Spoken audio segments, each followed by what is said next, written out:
sengi matik adum mayam se dum hanna nongalaga dum paishin bagi adum thabak se adum chathayoja sita sengna hargadi akhoi gi punbagi oina wakhal se taminaba machang yana awareness program ke ama toraga su la bani uza adubu Haiba amot pa pai bagi fibam se ding ngasi sengamaga nongala dum amot pa sing patient bagi mami se dum uraga leiri ni oza sai matang se kamai thamining e khogi people mayamna praja mayamna gyan ta da banara natraga na khogi awareness pi bse wat panara oza kamai thamining e sai matang sisu ne hoji ki do maina city ani magda ka lere environment protection adagi di wildlife ki oiro adagi di pollution thot da bai se people sing issue yang maru wai ko su civic sense khangba environment ji khangba ma change ba khoi gi citizen ko su side by side imphal manung da ka tori ba kholi ba sigi all assembly road ka di full lambi ole hai ba ko khoi full city am phata ba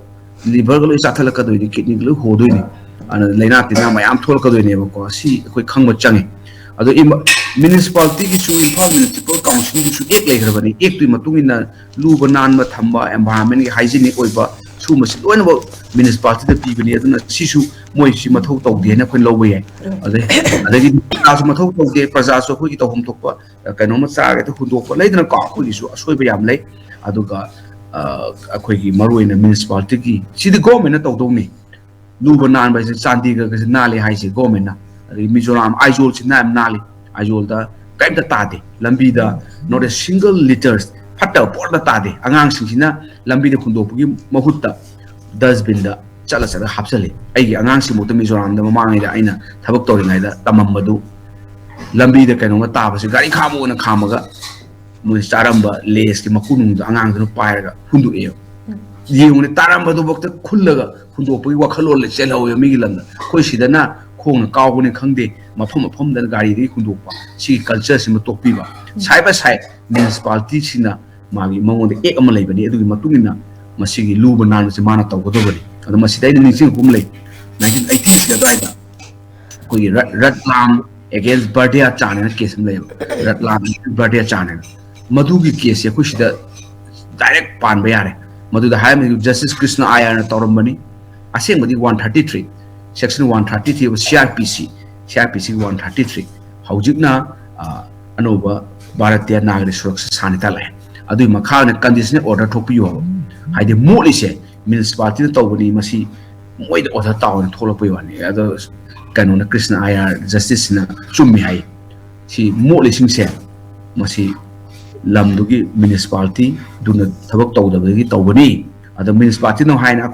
manpower laite, adagi funding laite, machine laite, aduna akoi ngamde na khumeba ado Krishna ayan kari haka manpower laite, funding laite na nangi pidi na thaudu bu tawdu bu yade aduna moji tawbunga modu argati excel na right tare bako amai tawdu Manipur su municipality da hango de hairakani moi mi laite manpower deficiency lai adagi instrument laite infrastructure laite kaino laiti harakane bako adu aina ka pada amot pa khomdo khotok padu laiti hana tok padu yaro supreme court na haire bako nang na thau taw bada adu wali ada wali na thau taw ba yade taw da ba yade haire bako adu tagadi moina taw ba tare government su mateng pang no tare natraga di Manipur ji kharlega akoi India gi pollution city ore ne bako New Delhi si akoi gi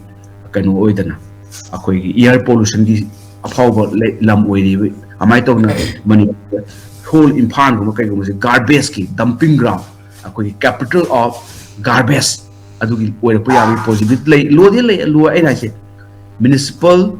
akoi gi solid waste disposal rules adagi the electronics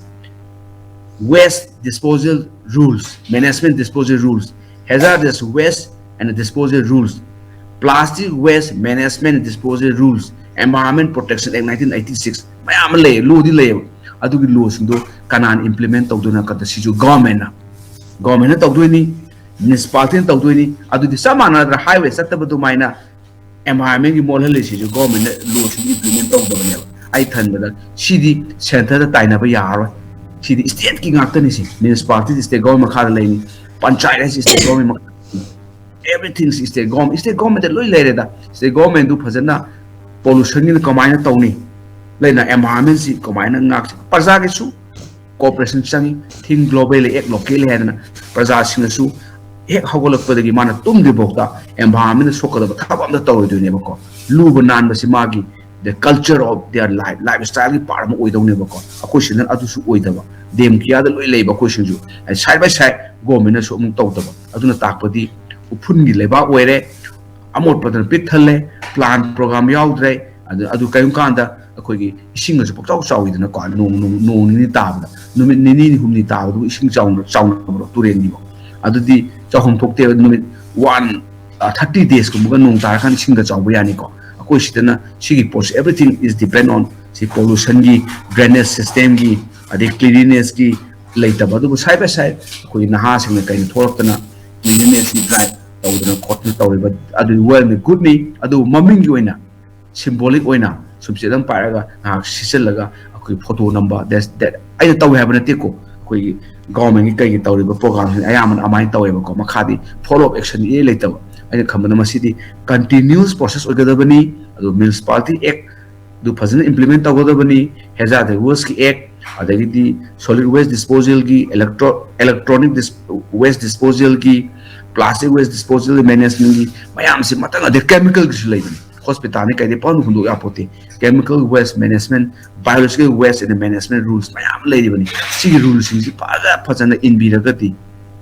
kasunate akoi indabadu law nakalamada ai action nakalamada ai action should be in accordance with the provision of law ogadabani question madugi ama walhori ina nakwa aizol dana du ngamaga na why not in imphal ka du ngamoidun ada akoi mi su fataba as well as government su magi tawgadaba thabak to policy program du ninthi na tawdaba gi thabak ne bako ani khambaga masi humika ko chani waste ki matang environment si su yamna maru oi brand na mai khanji